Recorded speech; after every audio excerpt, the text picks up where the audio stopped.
Hey, what's up guys? TCG Reload here, and today we're going to be going over a deck profile for Dogmatica Ritual. Let's get right into it.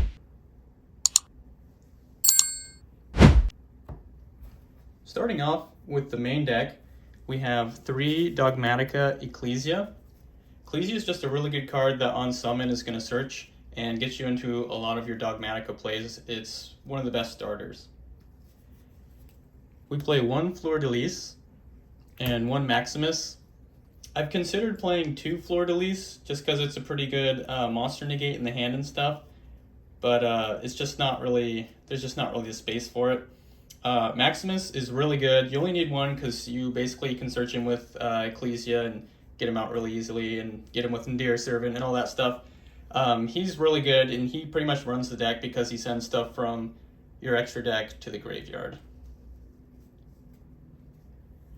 Next up, continuing the Dogmatica package, we have 3 Nadir Servant. So you're going to use that to pretty much search whatever you need, and then sending from your extra deck to the graveyard, which is going to kind of continue your plays. So here's some of the ritual cards. We have 3 Dogmatica Matrix, which is a search. So this is going to search kind of your ritual stuff and allow you to summon some of your boss monsters. So Dogmatica Matrix is a lot of the times going to search you the Dogmatic Calamity or the Dogmatica Macabre. This is much better. This is if your guys somehow go in the graveyard and you want to be able to ritual summon them back. But this is most of the time what you're going to search for, to be able to send a monster from extra deck to graveyard and then use their level to ritual summon your ritual guys. And here are the ritual guys. We play 1 White Relic of Dogmatica. This card I've really considered cutting, but I don't, because when it goes off it's really good, but a lot of the times you're just kind of, if you draw it in your hand and you're just kind of stuck on it and you have the option of either sending or summoning that or the Albazoa, you're gonna like almost every time summon the Albazoa. So here's the Albazoa. He's the boss monster. He's actually really cool. Very, very strong.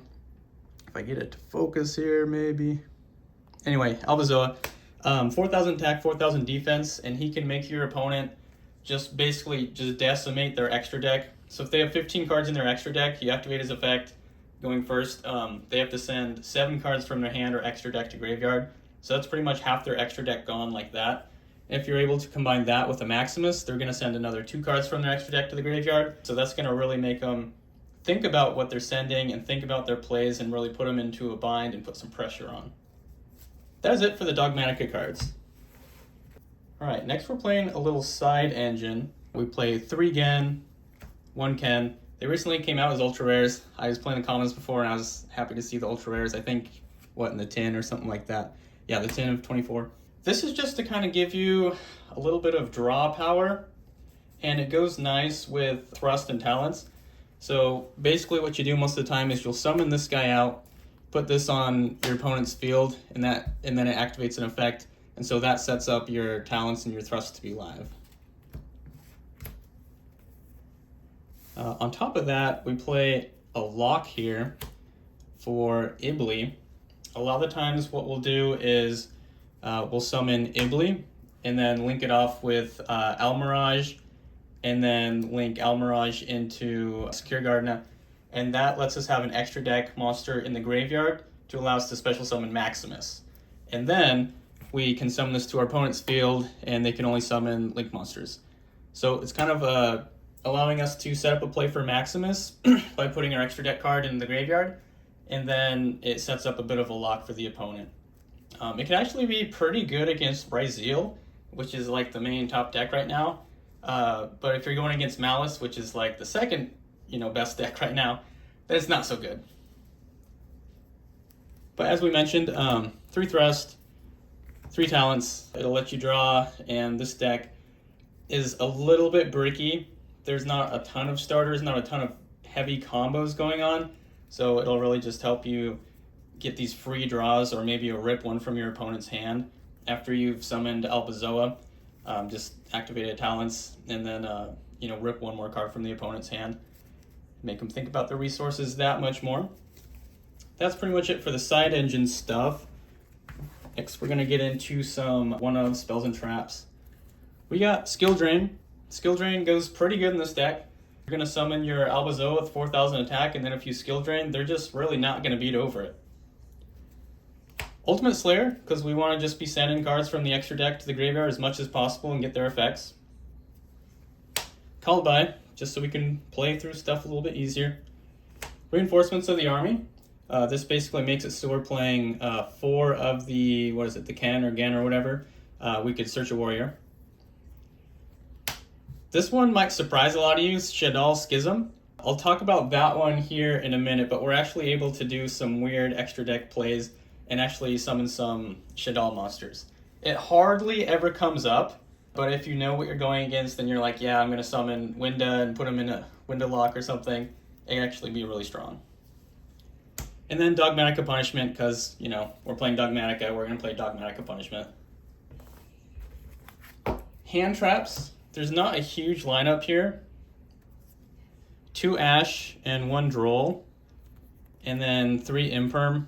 Imperm is like my favorite hand trap. It's just really good. I play it in like every single deck at 3. Just gotta. And then these 3 just hit some draws. I don't know. Couldn't think of anything else to fill those spots. Figured we need some hand traps to slow the opponent down a little bit. Make it so if we're going second, they don't have an insane board. You know, 6 hand traps is only going to do so much. This is not like a super meta crazy deck. Like, if I took this to locals, like, I might win a couple of matches, might lose a couple of matches, but we're definitely not taking the dub, if you know what I'm saying. Okay, going into the extra deck here. We have one Lulu Lilith. Basically what you're going to do is use Dogmatic Calamity, send this to the graveyard to summon your Albazoa, and then this is going to activate to, what's it do? Summons a Dogmatica at the end phase.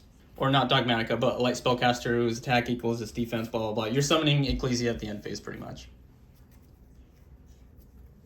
Yugioh. Yugioh, if we have it in the graveyard, we can banish it, summon a Dogmatica. Titaniclad, same thing, end phase, going to summon Dogmatica. Here's the Almirage and the Secure Gardna. So, like I was mentioning earlier, if you summon Ibli, link it off into Almirage, link that off into Secure Gardna. This is engraved, and then we can banish this to summon Maximus from hand and start our plays there. Garura, we'll sometimes send that with like Nadir Servant, just gives us a draw. We play 2 Herald of the Arclight, and this just helps us set up some of our ritual plays. It searches our ritual stuff and gets us set up if we didn't draw very well. We have the Golden Cloud Beast Malong, and this is just good to use with Ultimate Slayer. So a lot of times we'll use Ultimate Slayer to get rid of their synchro, and then this is what it bounce. So it's pretty good. 2 Entis. So we're pretty much playing like all the cards like that are generically like if it goes to grave from extra deck, like it's going to benefit us. Entis is going to pop. We don't play the Aggregator. I totally would, but what I play instead is just a cheaper option. Aggregator is not that expensive. It's like $5, $6. But this is a card we can actually summon. So number 75. So if we summon the Ken and Gen, we can actually set up. So let me demonstrate here. It's a little funny. Summon Gen, and then he summons out the Ken, activates the effect. We can then go Talents to take control of him, and then use 2 level 3s to go into him, and he's a monster negate. I hardly ever do that because it's just not that good. And plus, I usually want to save this for the Ultimate Slayer. But it is an option. Just gives you like that one more option if you want to do it. All right, the last few cards we have are Cyframe Lord Omega. He recycles stuff. And then we have 1 Shaddoll Construct and El Shaddoll Winda. And basically what we're going to do here is if we send him to grave, we are going to be able to get Schism, or if, let's say we draw Schism first hand, and then we're like, okay, let's send like Construct to grave, and then like Nadir Servant to send Garura to grave. Then we can set Schism, we can activate this, and then summon Winda, and that actually puts the Winda lock on him. So pretty interesting that you can do that with the Dogmatica deck. I saw like 1 or 2 people doing that when I was looking up some deck builds online, but a lot of them weren't playing that. This is like mostly like you pretty much have to draw this first turn for it to be good, when you do draw it, setting up the window lock is very good. That's like pretty much if you're playing Shaddoll, like setting up the window lock is like what you want to do with the deck. So if you're able to do that and then go into some of your other combos, then that can really get you going. Alright guys, anyway, thanks for watching. If you enjoyed this video, go ahead and give us a like and subscribe to the channel. We'll catch you next time.